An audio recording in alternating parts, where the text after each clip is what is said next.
কোথায় দরবাসরের কথা শোনা যেত, কোথায় দরবাসরের কথা শোনা। হযরত ইউনূস বিন মাত্তা এর কথা পবিত্র কুরআনের মোট ৬টি সূরার ১৮টি আয়াতে এক বর্ণিত হয়েছে।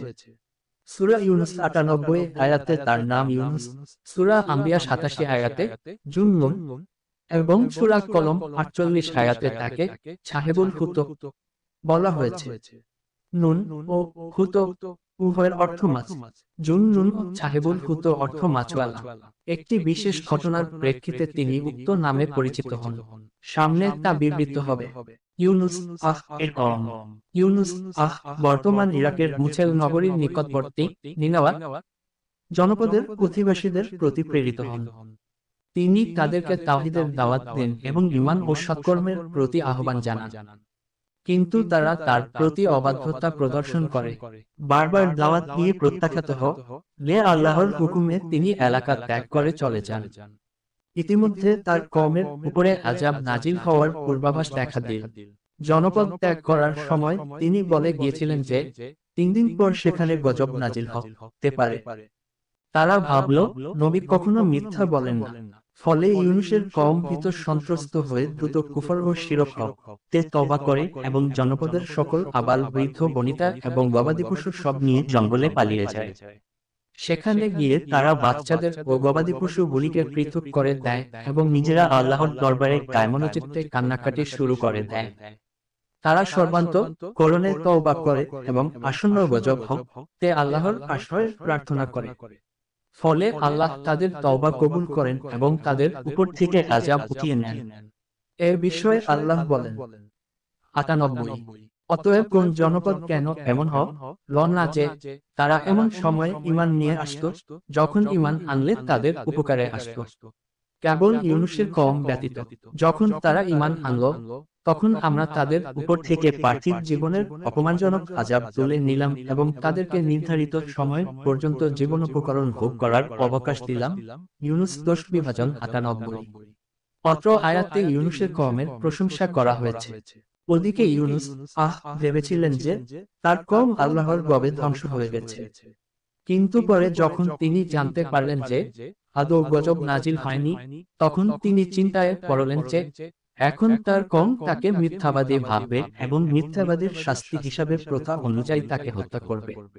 তখন তিনি জনপদে ফিরে না গিয়ে অন্যত্র হিজরতের উদ্দেশ্যে বেরিয়ে পড়লেন।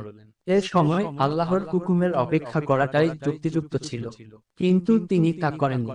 যথাক্রমে ১ সূরা নিসা ৪:১৬৩, ২ আম ৬:৮৬, ৩ ইউনূস ১০:৯৮, ৪ আম্বিয়া ২১:৮৭-৮৮, ৫ সাফফাত ৩৭:১39-১৪৮, ৬ কলম ৬৮:৪৮-৫০। সর্বমোট সমান ১৮টি। আর ইউনূস ছিল পয়গম্বরগণের একজন। যখন সে পালিয়ে যাত্রী বোঝাই নৌকায় গিয়ে পৌঁছল, অতঃপর লটারিতে সে অকৃতকার্য হল। অতঃপর একটি মাছ তাকে গিলে ফেলল। এমতাবস্থায় সে ছিল নিজেকে ধিক্কার দানকারী। সাফফাত ৩৭:১39-১৪২।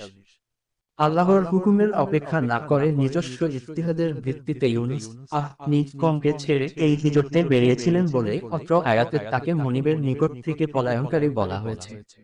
যদিও বাহ্যত এটা কোন অপরাধ ছিল না, কিন্তু পয়গম্বর ও নৈকট্যশীলগণের মর্তবা অনেক ঊর্ধ্বে।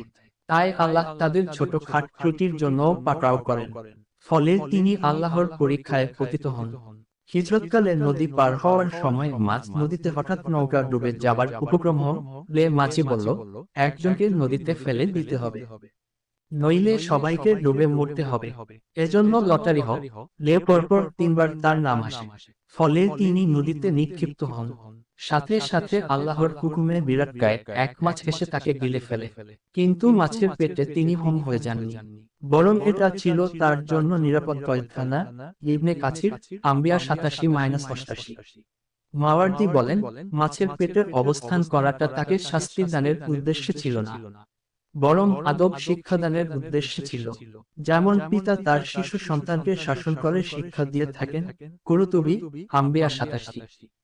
ইউনুস মাছের পেটে কত সময় বা কতদিন ছিলেন সে বিষয়ে মতভেদ রয়েছে। যেমন এক 1 ঘন্টা ছিলেন, 2 তিনি পূর্বাহে প্রবেশ করে অপরাহ্নে বেরিয়ে আসেন, 3 দিন ছিলেন, 4 7 দিন ছিলেন, 5 2 দিন ছিলেন, 6 4 দিন ছিলেন। 2 আসলে এসব মতভেদের কোন গুরুত্ব নেই, কেননা এসবের রচয়িতা ইহুদি গল্পকারগণ। প্রকৃত ঘটনা আল্লাহ ভালো জানেন। 2 আল বিদায়া ওয়ান নিহায়া 1 বিভাজন 218 পৃ কুরতুবী তাফসীর সূরা সাফফাত 144। এ বিষয়ে জনৈক আধুনিক মুফাসসির বলেন, রিসালাতের দায়িত্ব পালনে ত্রুটি ঘটায় এবং সময়ের পূর্বে এলাকা ত্যাগ করায় তাকে এই পরীক্ষায় পড়তে হয়েছিল। আর নবী চলে যাওয়ার কারণেই তার সম্প্রদায়কে আযাব দানে আল্লাহ সম্মত হননি।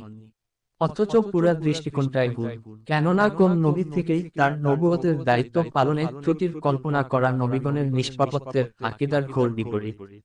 বরং 3 দিন পর আযাব আসবে আল্লাহর পক্ষ হতে এরূপ নির্দেশনা পেয়ে তার হুকুমেই তিনি এলাকা ত্যাগ করেছিলেন। আর তার কওম থেকে আযাব উঠিয়ে নেওয়া হয়েছিল তাদের আন্তরিক তওবার কারণে, নবী চলে যাওয়ার কারণে নয়। 3 শেষের থার্ড ব্র্যাকেট ডট তাফসীর আরেফুল কোরআন বঙ্গানুবাদ সংক্ষেপায়িত প্রি 617-18। ভিডিওটি কেমন লাগলো কমেন্ট করে জানান, ভালো লাগলেই লাইক শেয়ার, নতুন হলে চ্যানেলটিকে সাবস্ক্রাইব করে রাখুন আর কমেন্ট করে জানান কোন ধরনের ভিডিও লাগবে। সবাই ভালো থাকুন, আল্লাহ হাফেজ। নিত্য নিত্য আমল পেতে হলে, ভালো আমল পেতে হলে আমাদের চ্যানেলটিকে সাবস্ক্রাইব করে রাখুন, পাশে বেল আইকনে ক্লিক করে দিন যেন আমাদের নতুন ভিডিও আপলোড দেওয়ার সাথে সাথে নোটিফিকেশন চলে আসে।